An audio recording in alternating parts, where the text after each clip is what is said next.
ये कहानी है सेक्ट मास्टर और अंधी राजकुमारी की, जो अपने दुश्मनों के हाथों मारे जाते हैं। पर जब उन दोनों की सोल और बॉडी एक होती है तो वो वापस लौटती है उनसे बदला लेने के लिए, जिसमें सेक्ट मास्टर का भाई भी मदद करता है। क्या ये दोनों अपने दुश्मनों को हराने में कामयाब हो पाएंगी या फिर से उसके हाथों मारी जाएंगी? जानने के लिए शुरू करते हैं। ड्रामा स्टार्ट होती है अंधी राजकुमारी लू जाओ से, जो अपने पति राजकुमार चू से बहुत प्रेम करती है, पर उसे ये नहीं पता कि वो उसे उसकी कजन शुए के साथ मिलकर धोखा दे रहा है। लू जाओ पेट से भी होती है और शुए को ये जरा भी बर्दाश्त नहीं कि चू के बच्चे को उसके अलावा कोई और अपनी कोख में पाले, इसलिए उसे मारने के लिए चुपके से उसके कमरे में घुस जाती है। चू उसे रोकता है क्योंकि उसे लू जाओ उसके 18वें जन्मदिन तक जिंदा चाहिए लू फैमिली की संपत्ति अपने नाम करने के लिए। दूसरी तरफ हमें ट्विन सिबलिंग्स श्याओ जिनयू और श्याओ रेन को दिखाया जाता है, जो गवर्नमेंट ऑफिशियल्स है और शुनतियन सेक्ट से बिलोंग करते हैं। जिनयू सेक्ट मास्टर है, वो हथियार की स्मगलिंग का राज जानने में लगे होते हैं। उनका शक राजकुमार चू पे है, इसलिए अपने सेक्ट के जासूस भी उसके हवेली में छोड़ रखे हैं और उन्हें पता लगता है चू के सीक्रेट अफेयर और राजकुमारी की प्रेगनेंसी के बारे में। एक रोज लू जाओ अपने पति और कजन के साथ मंदिर आती है अपने होने वाले बच्चे की सलामती की दुआ मांगने। वहाँ उसे अकेला पाकर जिन्यू अप्रोच करती है और बताती है कि उसका पति उसकी बहन के साथ मिलकर धोखा दे रहा है, यहाँ तक कि उसकी आंख को भी शोए ने जहर देकर अंधा किया है। वो उसकी आंखों की रोशनी वापस लाने के लिए एक सीक्रेट मेडिसिन देती है ताकि वो ये सच्चाई खुद देख सके। इस मदद के बदले वो उसे अपने लिए चू पे जासूसी करने को बोलती है। लू जाओ इस दवाई की जांच कराने अपनी मेड को हाकिम के पास भिजवाती है और जब पता चलता है ये सच में आंख की रोशनी बढ़ाता है तो इसे खा लेती है और अपनी नजरों से चू और शोए को उसे धोखा देते देख लेती है। अपनी जान बचाने के लिए वो अपने पिता और चाची के पास आती है, लेकिन वो भी चू और शोए के साथ मिले होते हैं। हमें ये भी जानने को मिलता है कि उसके पिता की शादी लू फैमिली में हुई थी। लू जाओ ने अपनी माँ का सरनेम इनहेरिट किया है। चू लू जाओ की मेट को उसकी आंखों के सामने मार देता है और चुपचाप संपत्ति ट्रांसफर का खत लिखकर लू फैमिली के हेड को भेजने को बोलता है। उसके ना मानने पे उसे बंदी बनाकर शोए के साथ मिलकर जुल्म करता है, यहाँ तक कि उसका बच्चा भी मार देता है। दूसरी तरफ जिन्यू अकेले ही चू के वेयर हाउस एविडेंस ढूंढने के लिए निकल जाती है, लेकिन चू को पहले से खबर लग चुकी थी उसके आने की, इसलिए उसने उसे मरवा दिया। रेन को उसकी मौत का गहरा सदमा लगता है क्योंकि वो उसे बहुत प्यार करता था और हमेशा उसे प्रोटेक्ट करना चाहता था। हमें ये भी जानने को मिलता है कि दोनों ब्लड रिलेटेड नहीं थे। वो उसे रिवाइव करने के लिए जादू टोना करता है एक जादूगर के साथ मिलकर। वहीं लू जाओ के जन्मदिन के उत्सव में वो वहां आए मेहमानों और ऑफिशियल्स को चू के खतरनाक इरादों के बारे में बताती है, पर वो सब चू के आदमी होते हैं, इसलिए लू जाओ ऊंचाई से कूद जाती है ताकि लू फैमिली की संपत्ति कभी चू के हाथ ना आए। उसके पास जिन्यू का दिया जेड भी होता है। वहीं रेन को बताया जाता है कि जिन्यू की रूह किसी और के बॉडी में जा चुकी है, जिसकी किस्मत उससे जुड़ी है। वो जिस भी बॉडी को पजेस करेगी उसके बाएं बाजू में लाल रंग का ऑर्किड का निशान होगा। कुछ दिनों बाद लिंगसू उसे बताता है कि राजकुमारी लू जाओ हवेली से बड़ी ऊंचाई से गिरी पर अब तक जिंदा है। लू जाओ बेहोश पड़ी होती है। शोए अपनी मेट को उसे मारने के लिए भेजती है, पर तभी लू जाओ के बॉडी में जिन्यू उठती है, पर उसे कुछ याद नहीं होता। लेकिन मार्शल आर्ट्स के स्किल्स अब तक वो नहीं भूली। वो उस मेड को मार गिराती है। शोए को देखते ही लू जाओ की मेमोरीज मिलती है और वो उसे डराने धमकाने लग जाती है, लेकिन जब चू आता है तो ऐसा दिखाती है जैसे कि उसे कुछ भी याद नहीं। ये सब चुपके से रेन सुन रहा होता है, इसलिए चू और शोए के जाते ही वो उसे अंदर बुलाती है। दोनों में फाइट दिखाई जाती है और रेन उसके मूव्स और बाएं बाजू पे बने ऑर्किड के निशान से समझ जाता है कि ये उसकी बहन है। वो बताता है कि उन दोनों का दुश्मन एक ही है, तो क्यों ना उसके खिलाफ हाथ मिलाया जाए। वहीं शुए चू से कह रही होती है कि मेट को मारने वाली लू जाओ है, उसे तो मार्शल आर्ट्स भी आता है। चू उसका ये सच जानने के लिए एक असैसिन हायर करता है। वहीं रेन खुश नजर आ रहा होता है इस बात से कि जिन्यू को कुछ याद ही नहीं। अब वो उसे हमेशा की तरह खुद से दूर नहीं भगाएगी और इसी का फायदा उठाकर वो उसके पास आने की कोशिश करेगा। चू लू जाओ को उसके पिता और चाची के घर ले आता है उसकी याददाश्त वापस लाने के लिए। तभी वहाँ असासिन आता है जो रेन होता है, क्योंकि उसके जासूस से उसे चू के प्लान के बारे में पहले से पता चल चुका था और उसने लू जाओ को भी बताया और दोनों ने मिलकर एक प्लान तैयार किया जिसके मुताबिक रेन तलवार से चू पे हमला करने जा रहा होता है और लू जाओ बीच में आकर ये वार खुद पे ले लेती है। इससे पहले कि चू उसके जख्म चेक करे, वो उसे संपत्ति की मुंतकली का खत देती है और बोलती है कि उसे पता नहीं कब क्या हो जाए, इसलिए वो मरने से पहले जायदाद किसी सही शख्स को देना चाहती है।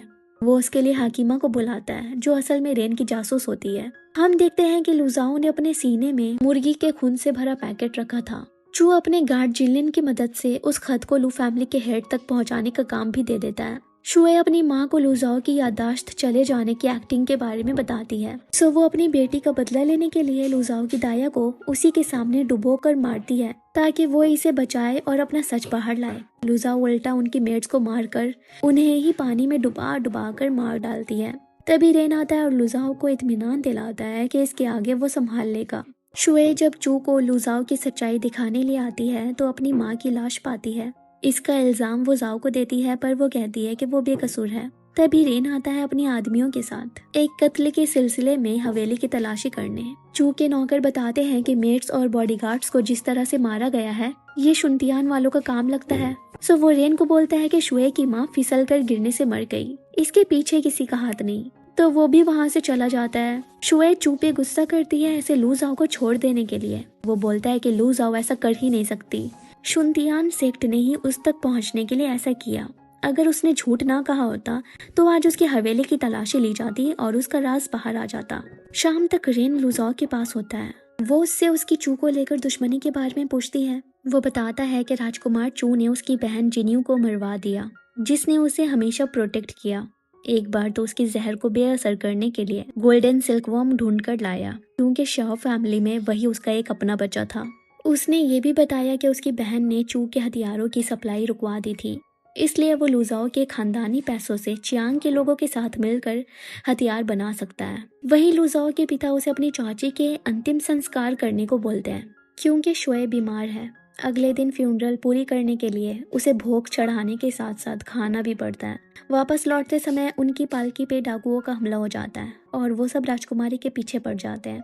ये सब लुजाओ के पिता लियो मिंग का किया धरा होता है, जिन्होंने उसके भोग में प्रेम का विष मिलाया था, ताकि जब लुजाओ का रक्षक उसे बचाने के लिए आए तो वो उससे लिपट जाए और ये नजारा चू को दिखाकर उन्हें रंगे हाथों पकड़वाए। और यही होता है, उन डाकुओं से लुजाओ को बचाने रेन आ जाता है, लेकिन वो उसके साथ पहाड़ से कूद जाती है और तालाब में गिरने के कारण उन्हें कुछ होता तो नहीं, पर लुजाओ बेकाबू होकर रेन को किस करती जाती है। वो उसके पल्स चेक करता है और बताता है कि उसे प्रेम विष दिया गया है। वो इससे निजात पाने के लिए एक पौधा रेन की मदद से ढूंढती है और इसे लेने के बाद उसे शदीद दर्द से गुजरना पड़ता है। ये पेन वो रेन को मार मार कर निकालती है। आखिर में उस विष का असर खत्म हो जाता है। वो उसकी चोट को देखकर माफी मांगती है, लेकिन रेन उसके लिए ऐसी कई चोट खाने को तैयार है।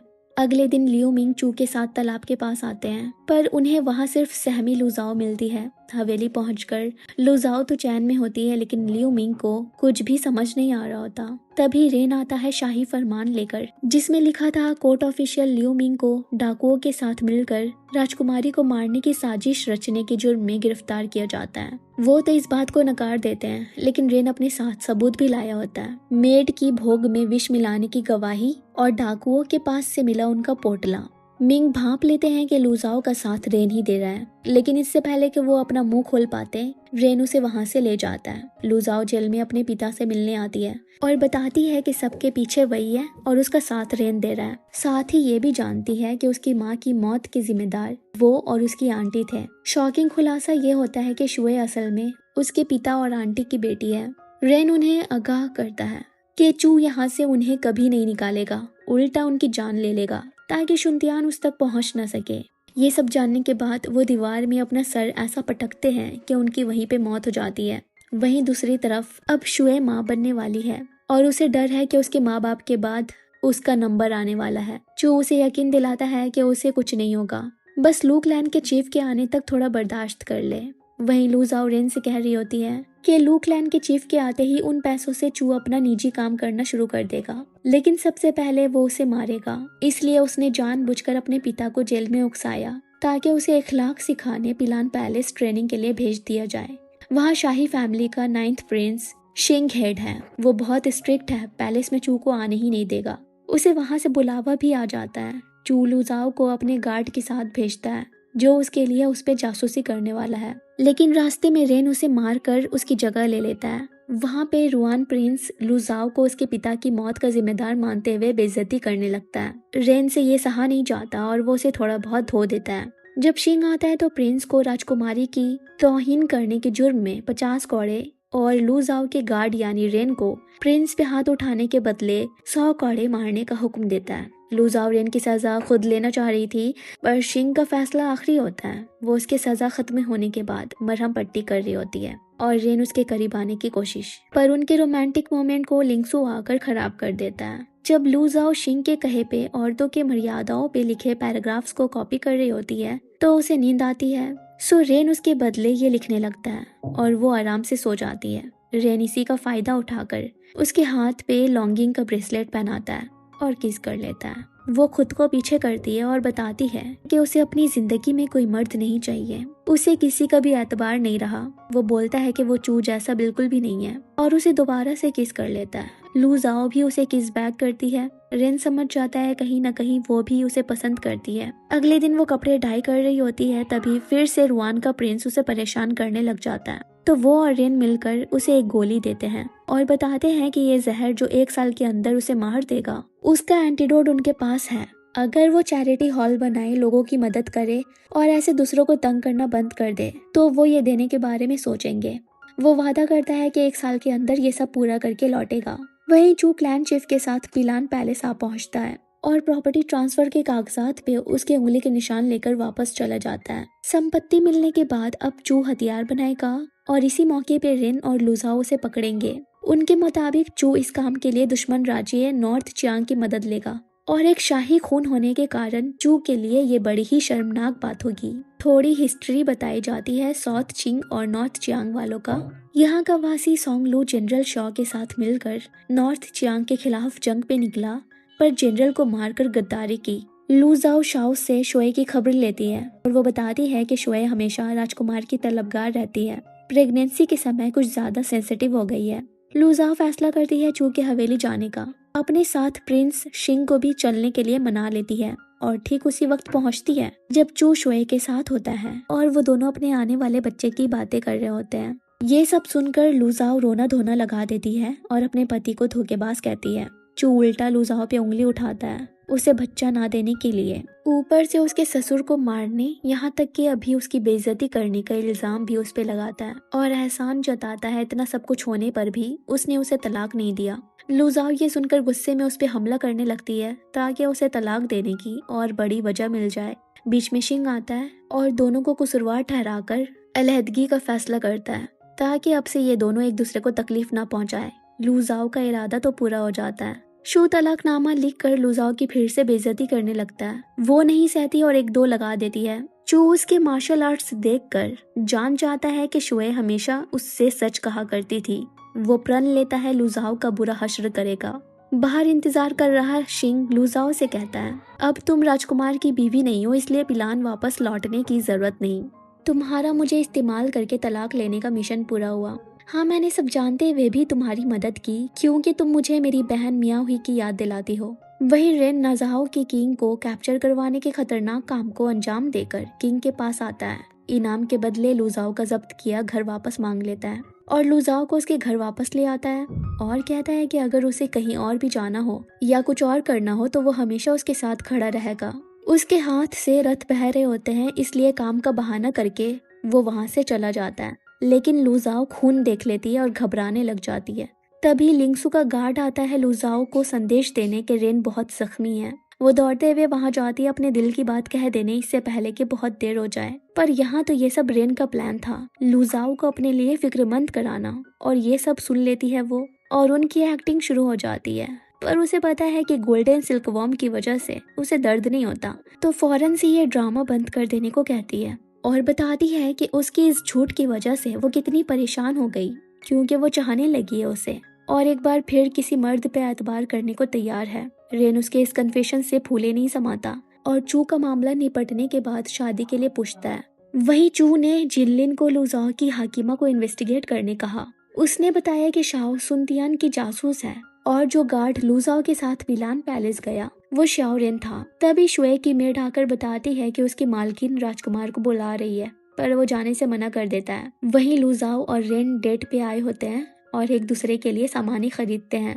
जब रेन उसके लिए कुछ खाने को लाने गया होता है तब वो अपने खोए हुए ब्रेसलेट को ढूंढते हुए एक सुनसान जगह आ जाती है और एक महिला से टकराती है जो ऊपर से नीचे जख्मी थी।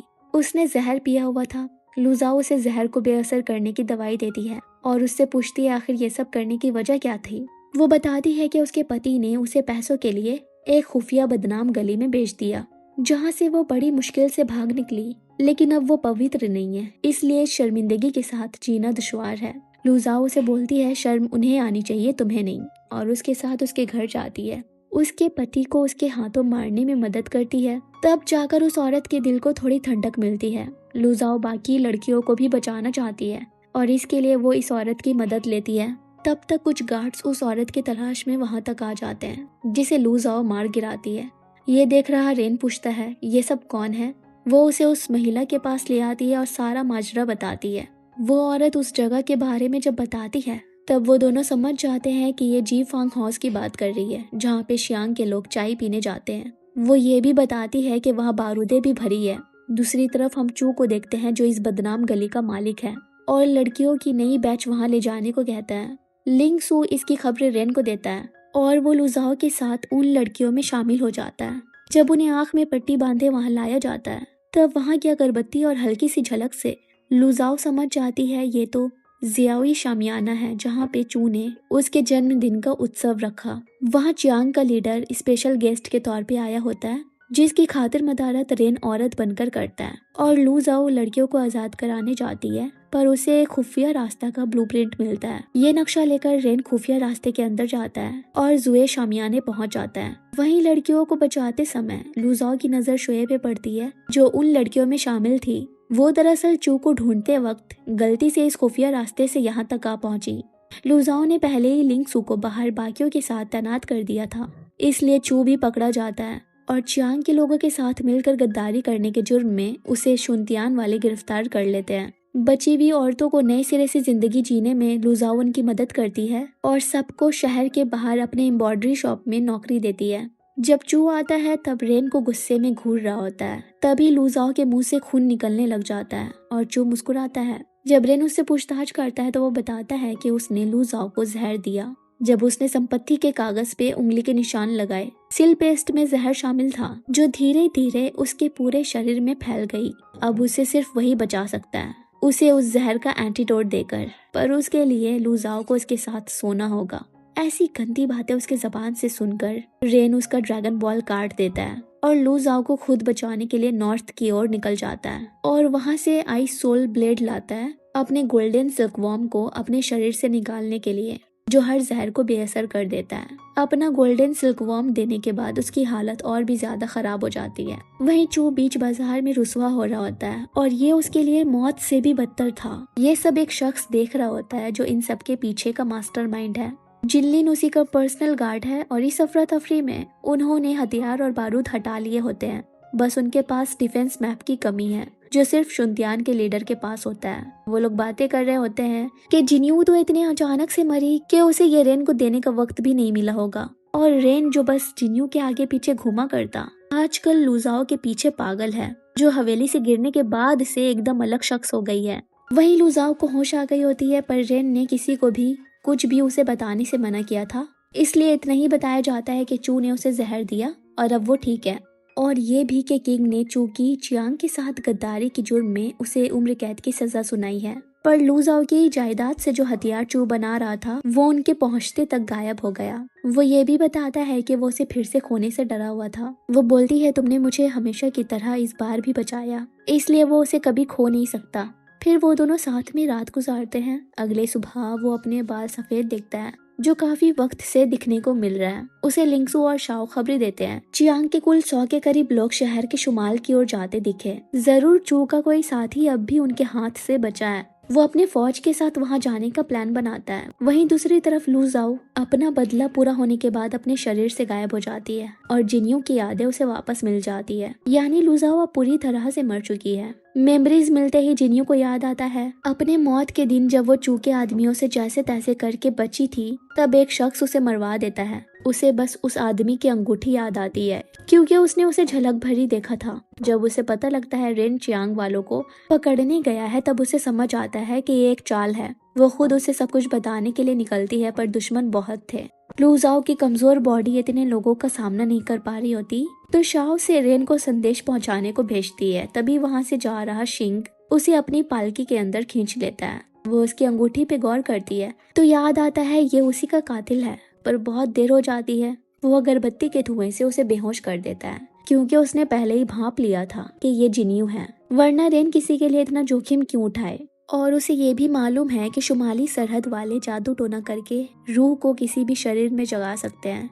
यह रेन जिन लोगों के पीछे भागा वो चियांग के आदमी थे ही नहीं। शाओ ने आकर बताया लुजाओ का अपहरण हो गया। रेन एक पतिंगा निकालता है जो गोल्डन सिल्कवॉर्म को सेंस कर लेता है। इसकी मदद से वो पिलान पैलेस तक पहुंच जाते हैं। रेन अंदर अकेले जाता है और बाहर लिंगसू को बाकियों के साथ 2 घंटे के अंदर आ जाने को बोलता है। अंदर शिंग जिन्यू से डिफेंस मैप मांगता है, पर वो नहीं देना चाहती, जिसपे वो बताता है कि उसने ही लुजाओ एक ताजिर की बेटी की शादी चू से कराई ताकि उसकी दौलत पाकर चू बगावत के गर्ज से हथियार बनाए और सही वक्त आने पे इसका फायदा वो उठाए। वो ये सब किंग बनने के लिए कर रहा है, क्योंकि जब 2 कौम यानी शुमाली चियांग और जुनूबी चिंग के बीच जंग हो रही थी तो उसे रोकने के लिए उसकी बहन मियाओ ही नॉर्थ चियांग में ब्याही गई, लेकिन सोंगलू की गद्दारी की वजह से वो वहीं मारी गई। यहाँ तक कि उन लोगों ने उसकी लाश को जुनूबी चिंग भिजवाया। ये उनकी कौम की औरतों के लिए शर्मनाक बात थी, इसलिए उसे खानदानी मकबरे के बजाय सबसे अलग थलग दफनाया गया। किंग इतने बेरहम बन गए कि उसे अपनी बहन से एक बार मिलने भी नहीं दिया। इसलिए उसने सोच लिया खुद किंग की गद्दी पर बैठकर ही अपने प्रियजनों को बचा सकेगा। इसलिए वो महल से निकलकर यहाँ पे साजिशें रचने लगा और बहुत जल्द चियांग को यहाँ की सरहद पार कराकर राजगद्दी हथियाएगा। इसलिए जिन्यू से अपने साथ हाथ मिलाकर डिफेंस मैप मांगता है और वादा करता है कि उसे कुछ नहीं करेगा। वो उसे बुजदिल कहती है जो उसी दुश्मन के साथ मिलकर ये सब कर रहा है जिसने उसकी बहन का ये नाश किया। वो शियाओ फैमिली की वंशज है, मर जाएगी पर गद्दारी कभी नहीं करेगी। इसलिए वो उसे रेन की जान उसके सामने लेने की धमकी देता है और उसके आदमी उसे मार भी रहे होते हैं, पर वो भी जिन्यू की तरह आखिरी सांस तक लड़ने वालों में से है। पर तभी रेन उठता है और जिन्यू की तरफ तलवार फेंकता है। वो उसे लेकर शिंग के चुंगल से आजाद हो जाती है। बाहर से लिंगसू शुनतियान के साथ आ गया होता है और शिंग भी इस मामले को यहीं रोक देता है। रेन और जिन्यू वहाँ से निकलने में कामयाब हो जाते हैं, पर रेन अपना जेट पेंडेंट पीछे छोड़ जाता है जिसमें एक स्पेसिफिक निशान बना था। वहीं जिन्यू देखती है रेन को तकलीफ में और उसके बाल सफेद। इसका जवाब वो शाओ और लिंगसू से मांगती है। वो लोग बता देते हैं उसने अपना गोल्डन सिल्कवॉर्म उसे दे दिया, साथ ही उसने उसे फिर से जिंदा करने के लिए अपनी आधी जिंदगी सेक्रीफाइस कर दी, इसलिए उसके बाल सफेद हो रहे हैं। वो उसके होश में आते ही बताती है कि वो उसकी जिन्यू है। वो उसे गले लगाकर कहती है कि अब से वो कभी उसे छोड़कर नहीं जाना चाहती, इसीलिए उससे शादी कर ले। वो ये सुनकर इस दर्द में भी खुश होता है। अगले दिन लिंगसू रेन को बताता है कि उसने किंग को शिंग की गद्दारी के बारे में बता दिया। उन्होंने पिलान को अच्छे से सर्च करने और उसे अरेस्ट करने का हुक्म दिया, पर वो वहाँ से भाग गया। पूरा पैलेस खाली पड़ा है। रेन उसे सिटी गेट सील करवा देने को कहता है और शुनतियान के कुछ टीम को पिलान भेजकर अच्छे से तलाशी लेने का ऑर्डर देता है। तभी जिन्यू आती है और रेन को सब कुछ इतने अच्छे से संभालता देख फक्र महसूस करती है। वो उसे बोलता है जब तुम्हारी याददाश्त वापस आ गई है तो क्यों न किंग को बोलकर तुम्हें तुम्हारा लीडरशिप वापस दे दूं। वो बोलती है और क्या कहोगे तुम, मैंने अपनी मौत का नाटक किया या तुमने जादू किया मुझे फिर से जिंदा करने के लिए। एम्पेरर्स इस जादू और भूत प्रेतों के वजूद के खिलाफ हैं, इसलिए हमें इस राज को राज रखने की जरूरत है। और वैसे भी तुम अपना काम बहुत अच्छे से कर रहे हो, और फिर एक बहन अपने भाई से कैसे प्यार कर सकती है, लेकिन लुजाओ कर सकती है। इसलिए अब से मैं जिन्यू नहीं बल्कि लुजाओ हूँ। फिर वो राजकुमारी लुजाओ की फ्यूनरल करती है। उसी दौरान रेन को बताती है कि वो बहुत पहले से जानती थी कि वो शियाओ फैमिली से बिलोंग नहीं करता। उसकी माँ ने बस उसे ही जन्म दिया था, ना कि जैसे कि उसके पिता कहा करते कि वो और रेन दोनों जुड़वा भाई बहन हैं। उन्होंने रेन को इसलिए गोद लिया ताकि उनकी फैमिली लाइन आगे बढ़े। उससे वादा करवाया गया कि वो कभी भी रेन की असलियत किसी को नहीं बताएगी, इसलिए वो हमेशा उससे खफा रहा करती, क्योंकि जो हक उसका था वो रेन को मिल गया। यही वजह थी कि वो हमेशा उसे अपने से दूर भगाती, अपने दिल के खिलाफ चाहकर। दूसरी तरफ शिंग चू से मिलने आता है। चू कहता है कि वो रेन जिसकी वजह से उन्हें दर बदर भटकना पड़ रहा है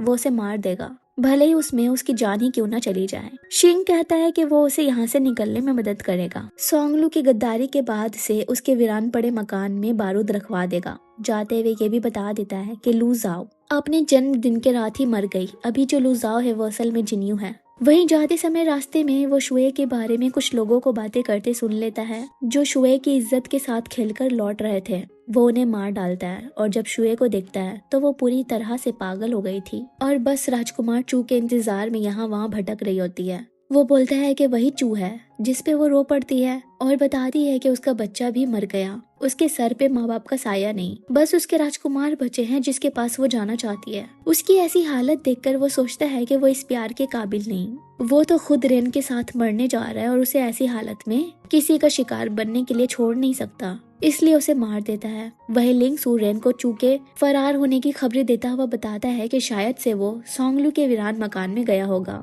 रेन भांप लेता है कि इसके पीछे जरूर शिंग का हाथ है, इसलिए वहां जाता है और चू से कहता है शिंग कहाँ पे है, उसी ने तुम्हें निकलने में मदद की होगी। पर वो चिराग जलाकर बारूद से भरे संदूक हटाता है और बोलता है कि ये सब तुम्हारी और जिन्यू की वजह से हुआ। आज शुए तुम दोनों की वजह से जिंदा नहीं है। रेन बड़े आराम से बैठ जाता है और चू चिराग बारूद पे फेंक देता है, पर एक्सप्लोजन नहीं होता। रेन कहता है कि शिंग को मुझसे डिफेंस मैप चाहिए, वो मुझे ऐसे आसानी से मरने नहीं देगा। तुम ही सोचो उसने लुजाओ की शादी तुमसे क्यों कराई, किसने तुम्हें लू फैमिली की दौलत का इस्तेमाल हथियार गोला बारूद बनाने में करने को उकसाया, और आज तुम उसकी वजह से अपनी जान तक देने चले आए, जिसने तुम्हें मुझे पकड़ने के लिए मोहरा बनाया। अब बताओ मुझे वो कहाँ है, मैं तुम्हें मारूंगा नहीं। चू ने जिस पे भरोसा किया उसी ने उसे धोखा दिया, जिन लोगों ने प्यार किया उसे ठुकराया, इसलिए वो अपनी बेजार सी जिंदगी के चैप्टर को अपने साथ लाए एक पटाखे को फोड़कर यहीं एंड कर देता है। तभी रेन की नजर एक दरवाजे पे बने निशान पे पड़ती है जो उसके जेठ पे बने निशान से मैच करती है। तभी शिंग आता है और उसके जेठ को दिखाता हुआ बोलता है कि वो सोंगलू का बेटा है। उसकी गद्दारी की वजह से उसके पूरे खानदान को मौत की सजा सुनाई गई थी, पर सोंग फैमिली ने एक दिन पहले ही खुदकुशी कर ली। जब वो वहां पहुंचे तब लेडी सोंग का नवजात बच्चा और ये जेठ गायब था। रेन उसे झूठा कहता हुआ गुस्से में मारने जा रहा होता है। वो बोलता है मुझे मारा तो जिनलिन तुम्हारे बैकग्राउंड के बारे में सबको बता देगा। फिर सोचो जिन्यू तुमसे कितनी नफरत करेगी। शियाओ और सोंग खानदानों के बीच की गहरी दुश्मनी के बारे में तो तुम जानते ही हो। सोचो अगर किंग को पता चलेगा कि शियाओ वालों ने गद्दार के बेटे को पाला तो उनका क्या हश्र होगा। वो पूछता है तुम चाहते क्या हो। वो बोलता है डिफेंस मैप दे दो, फिर तुम्हारा राज हमेशा मेरे दिल में दफन रहेगा।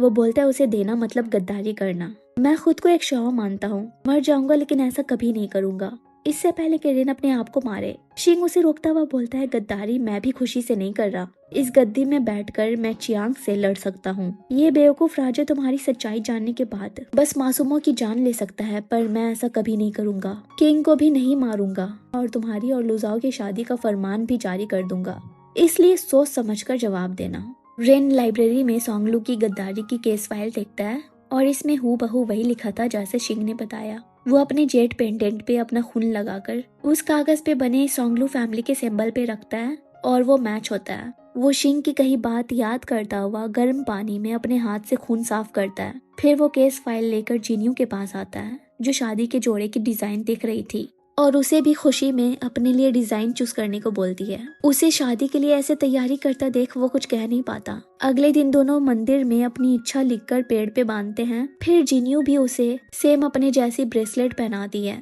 दोनों प्रेयर्स कर ही रहे होते हैं तभी रेन की नजर जिनलिन पे पड़ती है। वो जिन्यू को काम का बहाना बोलकर उसके पास जाता है जहाँ पे शिन बैठा था और उसे बोलता है तुम्हारी शादी जल्द ही होने वाली है, इसलिए मुझे तुम्हारा फैसला जल्द से जल्द सुनना है। पर रेन वहाँ से उसे जवाब दिए बिना गुस्से में चला जाता है। जिनलिन कहता है आप इससे जबरदस्ती क्यों नहीं करते। वो बोलता है नहीं, मैं देखना चाहता हूँ ये दोनों आखिर कहाँ तक साथ पहुँच पाते हैं। वहीं दूसरी तरफ शाओ और लिंगसू डेकोरेशन की तैयारी में लगे थे और औरतें जिसे जिन्यू ने बचाया उसकी शादी के जोड़े भी ले आती है। उसे दूर से रेन देख रहा होता है। जिन्यू भी उसे देखती है पर वो वहाँ से चला जाता है। वहीं शाओ लिंगसू को नकली चूहा दिखाकर उसके पीछे भाग रही होती है और वो उसे गिरने से बचा लेता है। दोनों में आई कांटेक्ट होता है। अगले सीन में हम जिन्यू को देखते हैं जो लिंगसू को कुछ सामानें सौंप कर बोलती है ये मैं अपनी मौत के कारण हैंड ओवर न कर सकी। रही बात डिफेंस मैप की तो मैं वो रेन को खुद दे दूंगी। वैसे वो इतना गुमसुम क्यों रहता है, क्या शिंग अब तक हाथ नहीं लगा। वो बोलता है एक न एक दिन वो जरूर हाथ आएगा, पर चीफ के बारे में मुझे अच्छे से कुछ पता नहीं। वही रेन जिसका बरसों का सपना अब पूरा होने जा रहा है और इतने करीब आकर वो जिन्यू को खो नहीं सकता, इसलिए सोंगलू की केस फाइल को जला देता है। अगले दिन दोनों की फाइनली शादी हो रही होती है। तभी किसी का भेजा बहुत सा सामान आता है एक खत के साथ जिसमें लिखा था, ये जहेज मुझे पिछली बार देने का मौका नहीं मिला पर अब दे रहा हूँ। वो समझ जाती है कि ये शिंग का भेजा है। वहीं वो मियाहू की कब्र के पास रोते हुए बोलता है, वो सच में तुम्हारी जैसी दिखती है। उसकी शादी से लग रहा है जैसे तुम्हें खुशी मिल रही हो। तुम्हारे लिए कुछ कर नहीं पाया तो तुम्हारे लिए बचा कर रखा जहेज उसे दे दिया। ये मेरा पछतावा है तुम्हारे लिए। शादी के अगले दिन रेन सुबह सवेरे जिन्नियों के भनक लगे बिना कहीं जा रहा होता है, पर वो सो नहीं रही थी। उसके पीछे पीछे जाती है, तभी एक तीर उसकी ओर आता है जिसपे लिखा था जियाओ शामियाना। ये जिनलिन ने मारा था शिंग के कहने पे। तभी शामियाने में रेन आता है, डिफेंस मैप शिंग को देता है। वो बोलता है, मैं कैसे यकीन करूं ये असली है, जिनियो कोई बेवकूफ तो नहीं है। वो कहता है, वो मेरी बीवी है, भला वो मुझसे कुछ भी कैसे छुपा सकती है। तो पिछली रात उसने जिनियो से कहा कि उसे डॉजर क्वीन के जन्मदिन पे पूरे रियासत पे गार्डिंग करवाना है, इसलिए उसे डिफेंस मैप की जरूरत पड़ेगी। इसलिए वो उसे मैप सौंप देती है। शिंग कहता है, तुम बड़े बेरहम हो, नई शादी में ही अपनी बीवी को धोखा दे दिया। वो बोलता है, इससे तुम्हारा कोई लेना देना नहीं है, अब मुझसे राब्ता रखने की जरूरत भी नहीं। तभी वो मुड़ता है और सामने जिनियो होती है। वो ये सब सुनने के बाद भी रेन से सच्चाई जानना चाहती है। वो उसे यहाँ से लेकर निकल ही रहा होता है, तभी शिंग उन्हें एक पिंजरे में कैद कर देता है। जिनियो रेन से पूछती है, ये सब क्या है। शिंग उसे उसकी असलियत बताने के लिए आगे बढ़ता है तो रेन उसे रोक कर खुद ही बता देता है कि वो सोंगलू का बेटा है। वो शॉक्ड में पीछे हटती है और कहती है, इस बारे में जानने के बावजूद तुमने मुझसे ये छुपाया। ऊपर से डिफेंस मैप लेकर तुम शिंग के साथ जा मिले, उसी के साथ जिसने मुझे मरवाया। वो बोलता है, मुझे माफ कर दो, मैं तुम्हारे साथ हमेशा जिंदगी बिताना चाहता था। वो उसकी माफी ठुकरा कर उसके दिल पे चाकू से वार कर देती है। शिंग उसे कहता है, मुझे तुमसे यही उम्मीद थी कि तुम मुझे निराश नहीं करोगी। अब मैं जब राजा बन जाऊंगा तो अच्छे से बैठकर तुमसे बात करूंगा। वो उसे यहाँ से निकालने को कहती है ताकि उसे भी मार सके, लेकिन वो जिनलिन के साथ चला जाता है। रोती हुई जिनियो रेन की तरफ देखती है और कहती है, अब उठो भी, क्या सच में मर गए। असल में ये उनकी एक्टिंग चल रही थी। दरअसल शादी से एक दिन पहले जब दोनों अपने पूर्वज की ब्लेसिंग्स ले रहे थे, तब रेन ने जिनियो को अपनी सोंगलू के बेटे होने के बारे में सब बता दिया और अपना जेड पेंडेंट और सोंग फैमिली की हिस्ट्री बुक भी दिखाई। ये जानकर जिनियो के पैरों तले जमीन खिसक गई। उसने उसे गुस्से में कहा, तुम इस बारे में पहले से जानते थे तो मुझे बताया क्यों नहीं। वो बोलता है, क्योंकि मैं तुम्हें खोना नहीं चाहता। मुझे जिंदगी मौत किसी चीज से फर्क नहीं पड़ता सिवाय तुम्हारे। वो तलवार उस पे तान देती है, जिसपे वो कहता है, ठीक है, मुझे मार के किंग के पास ले जाओ, फिर वो श्याओ फैमिली को कुछ करेंगे नहीं। बस मेरे मरने के बाद भी मुझसे नफरत मत करना। वो उसे धक्का देकर अपनी नजरों से दूर चले जाने को कहती है। उसकी माफी पाने के लिए वो बाहर बैठा होता है। अंदर जिनियो अपने पिता की कही बात याद करती है, जब उन्होंने उसे रेन को शियाओ ना होने के बारे में सबसे छुपाने को कहा और बोला कि वो हमारा खाना खाता है, हमारे बताए उसूलों पे चलता है, उसका शियाओ से खून का रिश्ता होना जरूरी नहीं। वो बाहर आकर उसे कहती है, तुम्हारा सॉन्ग होना तुम्हारी गलती नहीं है, गद्दारी और कमांडर को मारना तुम्हारे पिता का काम था। वो शियाओ खानदान का दुश्मन है। एक दिन मैं उसे अपने हाथों से मारूंगी, अगर तुम बीच में आए तो तुम्हें भी नहीं छोड़ूंगी। वो बोलता है, मैं कभी तुम्हें नहीं रोकूंगा और ना ही श्याओ फैमिली को शर्मिंदा करूंगा। वो अपनी सच्चाई के बारे में किंग को भी बताने जा रहा होता है, पर जिनियो उसे रोकती है और बोलती है, मैंने माफ कर दिया है, पर किंग शायद ऐसा ना करे, इसीलिए कल जैसे तय हुआ वैसे ही हमारी शादी होगी, फिर हम साथ किंग के पास जाएंगे। अगर तुम्हें सजा हुई तो इसकी हकदार मैं भी होंगी। इसलिए शादी के रात दोनों अपनी जगह शाओ और लिंगसू को बैठाकर किंग के पास आते हैं ताकि शिंग को कोई भनक ना पड़े। वहीं वो दोनों तो एक दूसरे के इतने पास बैठे शर्मा रहे होते हैं और मौका से फायदा उठाकर हाथ पकड़ते हुए किस भी करते हैं। दूसरी तरफ किंग बताते हैं कि वो पहले से रेन की सच्चाई के बारे में जानते थे। जंग वो लोग इसलिए नहीं हारे क्योंकि सोंगलू ने गद्दारी की, बल्कि इसलिए क्योंकि शान के मैटरनल क्लैन ने हथियारों की चोरी की और इसी वजह से साउथ चिंग वाले मारे गए।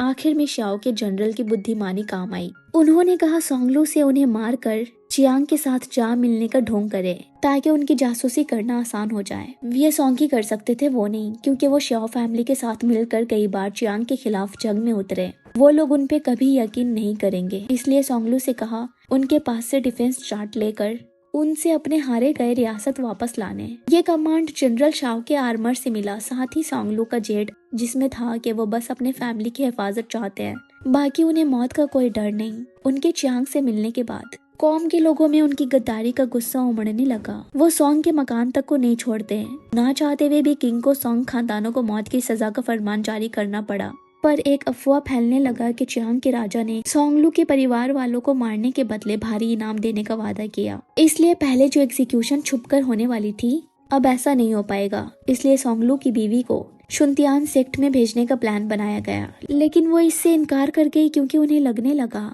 कि चियांग वालों को अब तक सोंगलू के वफादारी पे शक है, इसलिए उनका मरना जरूरी है, तभी सोंगलू जिंदा रह पाएंगे। वरना अगर जरा भी उन्हें भनक लगा कि वो जिंदा है तो वो लोग सोंगलू को जान से मार देंगे, फिर जनरल शाह और बाकियों की कुर्बानी बेकार चली जाएगी। उन्होंने किंग के सामने रिक्वेस्ट की उनकी बात मानकर सोंग खानदानों का नामो निशान मिटा दे, बस एक ख्वाहिश की कि उनके बच्चे को वो सही सलामत रखे। वो अभी रेन को एक खत देते हैं जो उसकी माँ ने मिनिस्टर शाओ को दिया था, जो उसे अपनी सच्चाई पता लगने के बाद देने को कहा गया था। उसमें लिखा था कि उसके पिता गद्दार नहीं थे, उन्होंने देश की भलाई के लिए एक कदम उठाया, इसलिए वो उनसे कभी नफरत ना करे।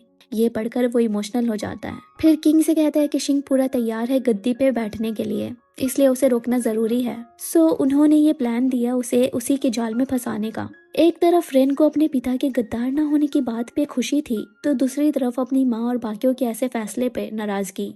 जिन्हें उसे संभालते हुए नजर आती है। फिर वो एक डिफेंस मैप बनाती है जिसमें थोड़ा उलट पुलट कर देती है ताकि शिंग को पूरी तरह से शक न हो। साथ ही रेन का अगले दिन पीछा करने का नाटक भी करती है और नकली चाकू से रेन को मारना सब प्लान का हिस्सा था। तभी लिंक्सो आ जाता है पिंजरे से उन्हें आजाद करने के लिए। वहीं शिंग अपने बनाई फौज के साथ महल में आ पहुंचता है किंग यानी अपने बड़े भाई के पास। उन पे तलवार भी तान देता है। वो बोलते हैं मियाँ हुई अगर आज जिंदा होती तो तुम्हें ऐसे देखकर अफसोस करती। वो बोलता है आपका कोई हक नहीं है उसके बारे में बात करने का, आपकी बुज़दिली की वजह से आज वो जिंदा नहीं है। अब मैं इस राज्य को सही से चलाऊंगा, आप जैसे किंग की जरूरत नहीं है। तभी वहाँ रेन शुनतियान के साथ आ जाता है। जिनलिन शिंग को बचाने में मारा जाता है। रेन बताता है कि उसने जो मैप दिया वो छलावा था और जो फौज उसके साथ महल तक आई वो भी महल के गार्ड्स हैं। पर शिंग भले ही खुद मर जाए पर अपने साथ किंग को मारने पे तुला रहता है और उन पे हमला करने जाता है। जिन्यू आकर उसे रोकती है और अपनी मौत का बदला ले लेती है। शिंग किंग को बताता है कि रेन सोंगलू का बेटा है, ये क्या वफादारी निभाएगा, जिसपे वो बताते हैं कि वो सब कुछ बहुत पहले से जानते थे। उन्हीं के कहने पे मिनिस्टर शाओ ने रेन को गोद लिया था और सोंगलू कोई गद्दार नहीं है, बल्कि उससे ज्यादा वफादार कोई दूसरा नहीं इस देश में। शिंग को कहता है तुम्हें क्या लगता है जब्त किया योंगजू के 5 शहर हमारे हाथ में वापस कैसे आए? ये सब सोंग के परिवार की कुर्बानी और सोंगलू के बदनामी उठाने की वजह से। तुम उन शहरों के वापस मिलने से पहले ही पिलान चले गए। मैंने बहुत कोशिश किया तुमसे वहां आकर मिलने की, पर तुम मेरा चेहरा भी नहीं देखना चाहते थे। पता है मियाँ हुई क्यों मरी? जब उसने जाना कि सोंगलू मिलिट्री जानकारी वापस भेज नहीं सकेगा तो उसने कॉन्फिडेंशियल पेपर निकल लिया और इसी को यहाँ भिजवाने अपनी इच्छा से मरी। सोंगलू ने किसी तरह चियांग के लोगों को मजबूर कर दिया उसकी डेड बॉडी इंग भिजवाने की। इसी कागज की वजह से आज वो 5 शहर हमारे राज्य में वापस आ सके। जब शिंग खत को खोलता है तो उसमें मियाहुई की लिखावट होती है जिसमें उसने बताया कि वो अपने देश के लिए शहीद हो रही है और इसी की भलाई के लिए उसने खुद कहा कि उसकी बॉडी शाही मकबरे में ना रखे। किंग मियाहुई की खातिर शिंग को मारते नहीं, बस पिलान पैलेस में हमेशा के लिए कैद रखने का हुक्म सुनाते हैं। पर शिंग अपने किए पे इतना पछता रहा होता है कि खुद ही तलवार से अपनी गर्दन पे वार कर लेता है। तभी रेन के मुंह से खून निकलने लग जाता है। रत बहुत बहने के कारण वो होश में नहीं आ रहा था। सो जिन्यू तब तक के लिए लिंक्सू को शुनतियान सेक्ट संभालने देती है और वो खुद दिन रात गॉड से रेन के लिए दुआएं करती है। लंबा अरसा बीत जाता है पर वो उठता नहीं। वो उसे रोक कर बोलती है तुमने अपनी जिंदगी देकर मुझे वापस जिंदा किया, पर ऐसी जिंदगी का क्या फायदा जिसमें तुम ना हो। तभी उसे होश आती है। शाओ रेन को चेक करके बताती है कि फुल रिकवरी में 1 साल का वक्त लगेगा। इस दौरान उस पे जरा सी भी चोट नहीं आ सकती। सो तब से जिन्यू उसका ध्यान रखने में लग जाती है। पूरे 1 साल हो जाते हैं। रेन रिकवर हो जाता है। वो और जिन्यू शाओ लिंक्सू के साथ बैठकर कार्ड्स खेल रहे होते हैं। रेन कहता है मैं तो अपनी जिन्यू के हारने की सजा इसलिए ले रहा हूँ क्योंकि ये मेरी बीवी है। पर लिंक्सू तुम क्यों शाओ की सजा खुद ले रहे हो? जिसपे वो शर्माने लगता है और शाओ से लिपट जाता है बच्चों की तरह। रेन और जिन्यू उन्हें ऐसा देखकर समझ जाते हैं और हंसने लगते हैं। फिर चारों साथ मिलकर अच्छी और लंबी जिंदगी की विश मांगते हैं। लेकिन रेन अपने पिता को याद करके दुखी भी होता है। जब जिन्यू उससे उनके बारे में पूछती है तो वो बताता है कि उसके जासूस उनके साथ संपर्क में आए पर उनका वहाँ से निकल पाना मुश्किल है। एक रोज वहाँ से खत आया कि उसके पिता उनके भेजे गए जासूस को बचाने के चक्कर में गिरफ्तार हो गए, इसलिए वो उन्हें वापस लाने के लिए निकलता है। साथ उसके जिन्यू भी होती है। चियांग वालों को लगता है कि शिंग यहाँ का राजा है। रेन किंग को प्रोटेक्ट करने में मारा गया। अपने पति के गम में उसकी बीवी जाओ भी मर गई, इसलिए वो अपने असली रूप के साथ वहाँ नहीं जा सकता था। सो वो और जिन्यू अपना हुलिया बदलकर सोंगलू को बचाने के मिशन में निकल पड़ते हैं और ये ड्रामा यहीं पे खत्म होती है।